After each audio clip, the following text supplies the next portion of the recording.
So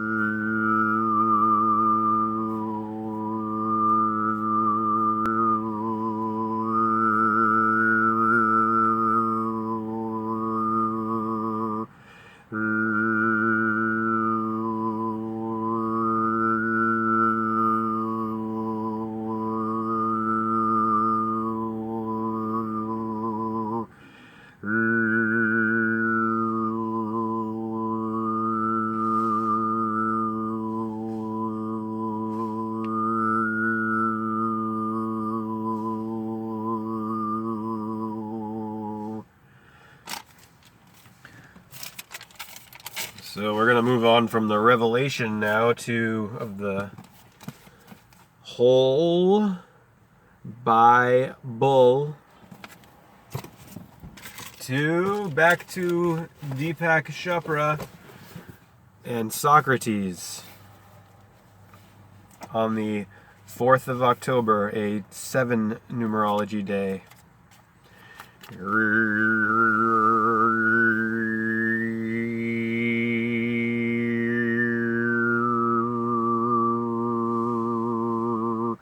Join me in the light. Turn your head around and see the light behind you and above you.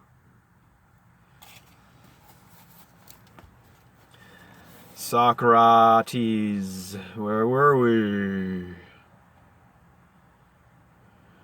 So he was talking to his teacher Diotima.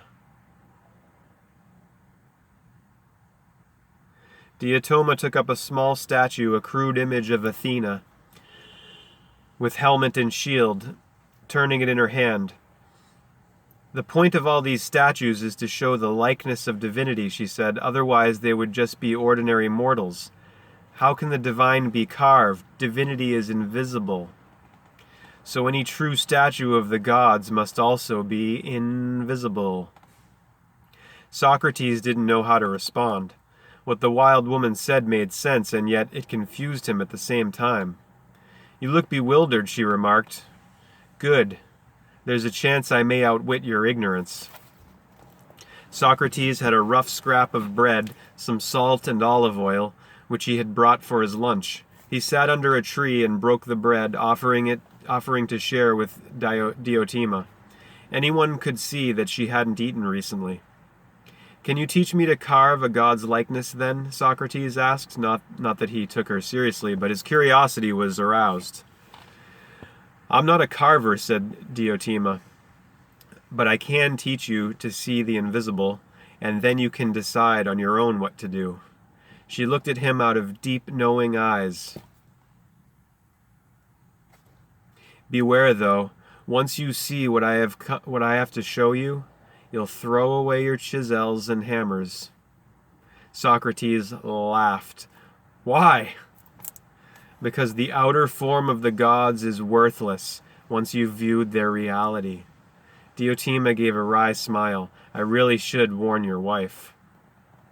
So the wisdom you teach destroys marriages, said Soc-Ra-Tes. Mine is hobbled already. My wife and I are so lame that neither of us can make it out of the door to leave. Soc-Ra-Tes was a butt of jokes for marrying Xanthippe, a notorious shrew. Diotima said, Ah, you are clever, and ugly too. No wonder your wife complains. Homely as she was, Diotima was a seducer of souls. They returned to the stonemason's site. Stonemasons. And as Soc-Ra-Tes chipped away, she sat in the shade, talking. Her hair never grew tame. She didn't appear to have a change of clothes. At first he felt sorry for her, but it was obvious that he couldn't bring her home. The best he could do was to take 2 pieces of bread instead of 1 and tell Xanthippe it must be rats stealing into the larder. Larder. A typical lesson from Diotima minced no words. You are no more blind and ignorant than other men, she would begin. You are ruled by appetite. You envy those who get more pleasure than you get. But there are moments when you catch yourself and then you are ashamed of your lusts. Is that what puts me above my cat, shame? Then it must be better to be a cat which doesn't have enough imagination to inflict suffering on itself. Diotima laughed briefly. Don't try and compete with me. Just listen. Ours is the shame of a rational creature who can look at its own image and wish to be better. But drunks wake up with remorse in the morning and skulk back to the taverns when night falls. So it went between them, the stonemason and the wandering lost woman. Each day Diotima dropped another hint about the mystery that hid behind veils. People eavesdropped on these lessons. People also gossiped. It was said by a neighbor that Xanthippe met Socrates at the door with a heavy stick or anything that made a handy weapon gripped in her fist. Yet for all the misery she inflicted, Socrates found himself growing happier, and at unpredictable moments he was strangely ecstatic. Even so, these moods came and went. He found it hard to let go of his fatalism. When the gods gave us reason, they forgot to make us perfect. It's all their fault.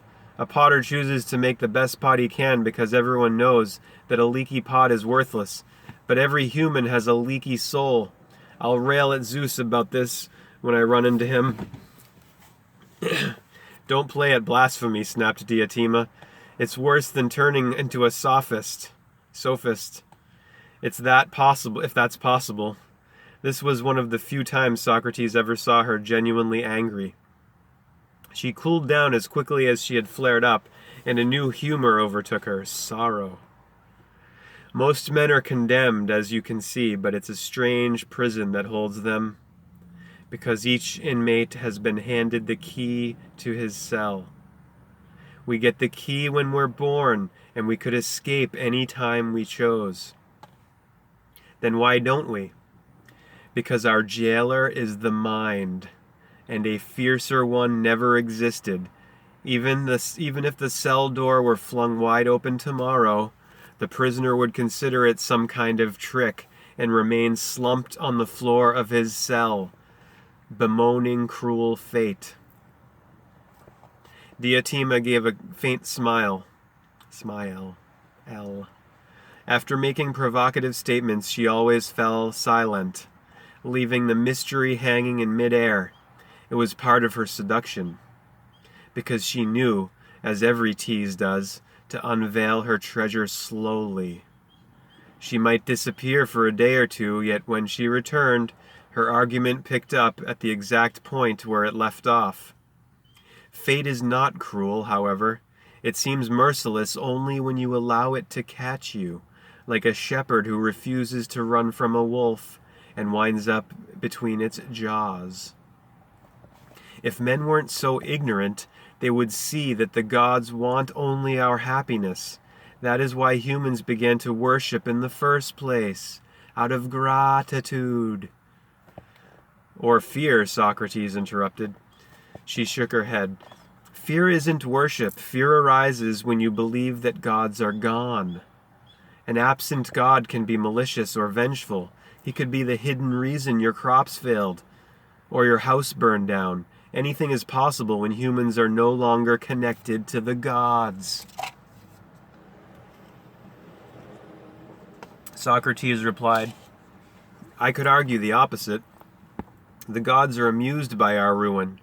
They watch us murder and go to war, but do nothing to stop us. How can you claim that they want our happiness? Where's the proof?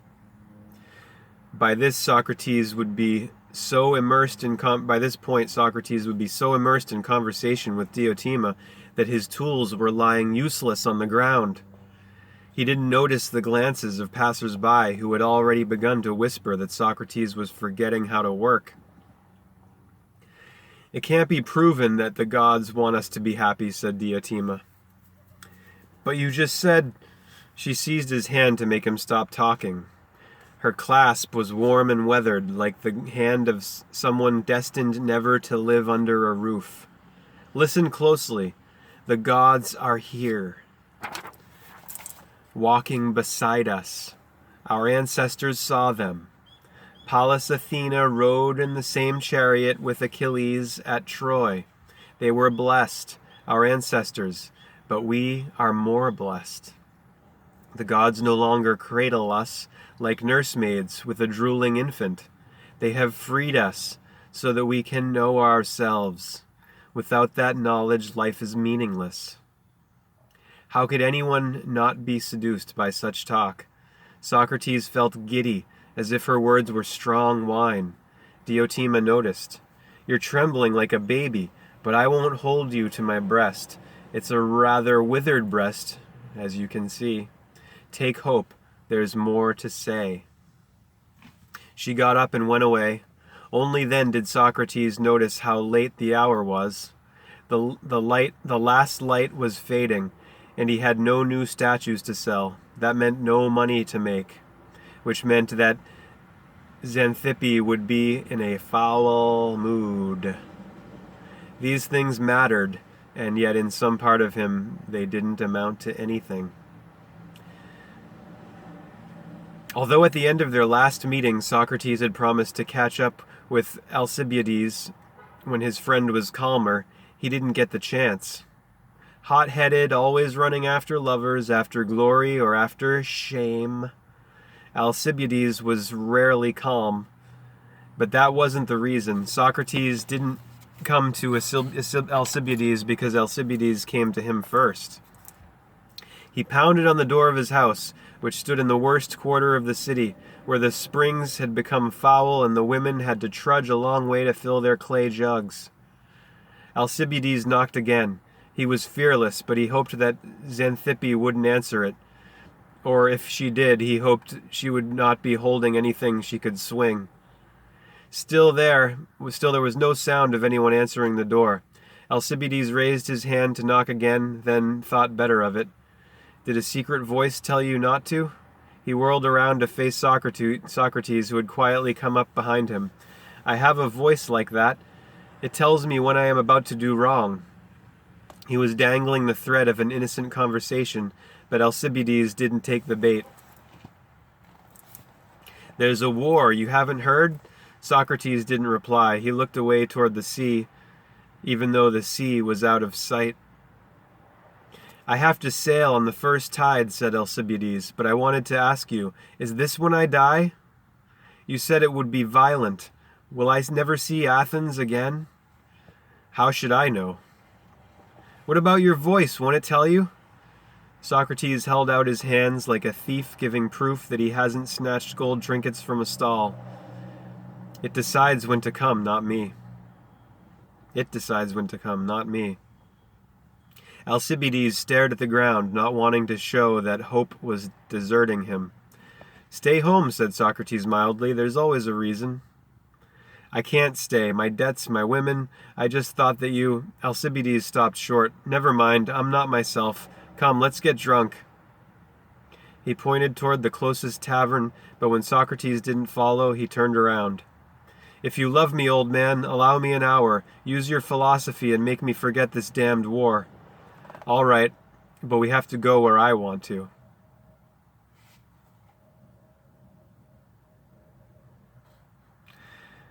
Alcibiades nodded. Socrates led the way uphill toward the Acropolis. They walked in silence, sharing the same thought. They both knew the real reason why Alcibiades loved Socrates. The gossip about lechery was wrong, yet a pact of love was sealed between them. There had been a day 7 years before when Alcibiades burned to prove himself a warrior. He was an aristocrat, which brought him an officer's cloak. He was an aristocrat, which bought him an officer's cloak. The fighting in this battle broke out near the city. We'll have to continue with this at another time. We're getting to the end of the 15-minute mark here. Page 47. 47 degrees, the Masonic compass. 1947, synchronicity. Published, Israel founded, UN founded, 4+7, L even, the pause button of L even. Hallelujah.